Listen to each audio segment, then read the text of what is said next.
Hi everyone, I'm going to show you how to make these super cute wristlet key fobs. So they're perfect. So what they are is they're basically for this. So you put your keys on the end and then you drop this around your wrist and you're less likely to misplace them or whatnot.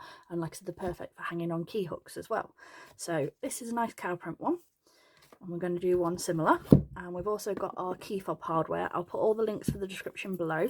And I've got the key fob catch and a lobster key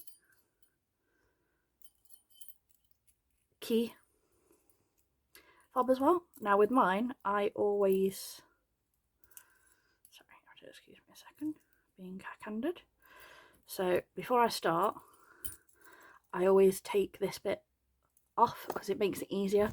You know, when we go to squish it, makes it easier without that attachment on it. So whether or not you just come with the single ring, because a lot of them come with just that, I happen to have these.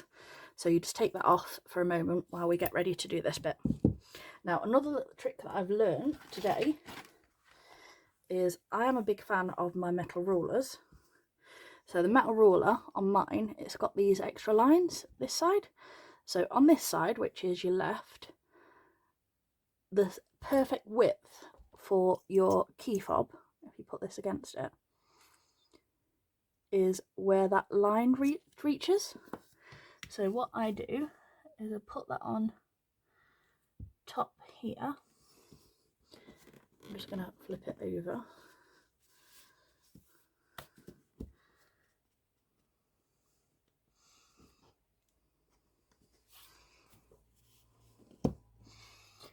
And just make sure it's in alignment all the way along. And then I've got my rotary blade, and obviously it's got my safety catch, so I take it off my safety catch. And then using that ruler as a guide, you can cut along there. And then, now I have to cut mine sometimes purely because I'm scared of putting too much pressure on.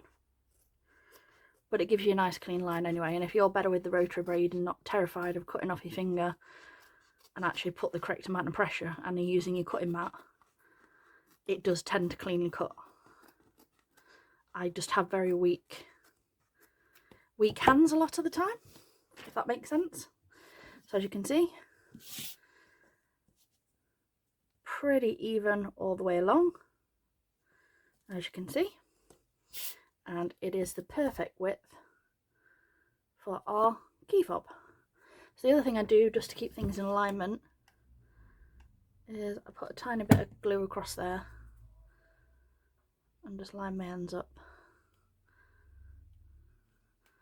and give them a little squish.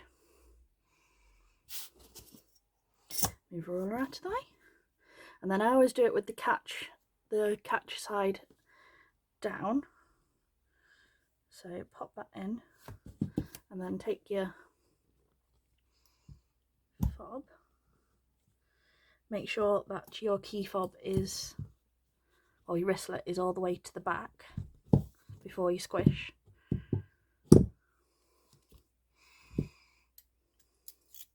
And this is why taking the key ring loop out helps. So this is what it will look like. All the way to the back, make sure it's even.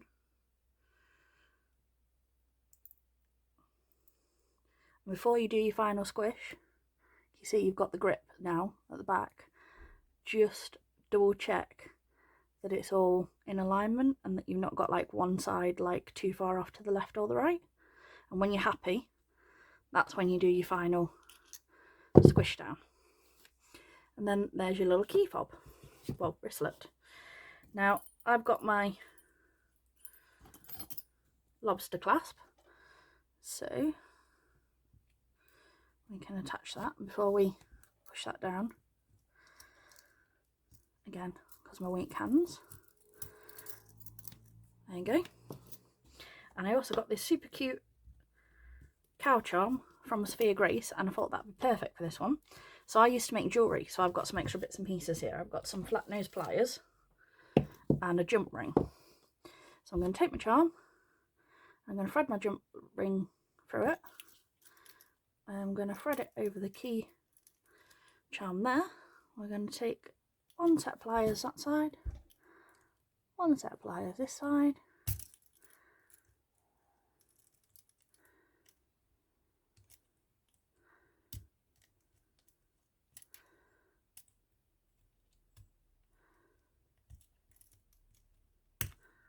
You have to excuse me. I told you I've got my hands are being weak, extra weak today. So you just move it until your jump ring is in alignment, and I just, with my little ones, I just give that a little nudge so it's all nicely joined like that, as you can see. And then you've got a cute little wristlet with a matching charm. Like, so you can put tassels, you can put little globes and things like that, anything just to make them a little bit more unique to you. And then they are perfect as, like I said, wristlets, key holders, etc., things like that. Thanks for watching. Bye.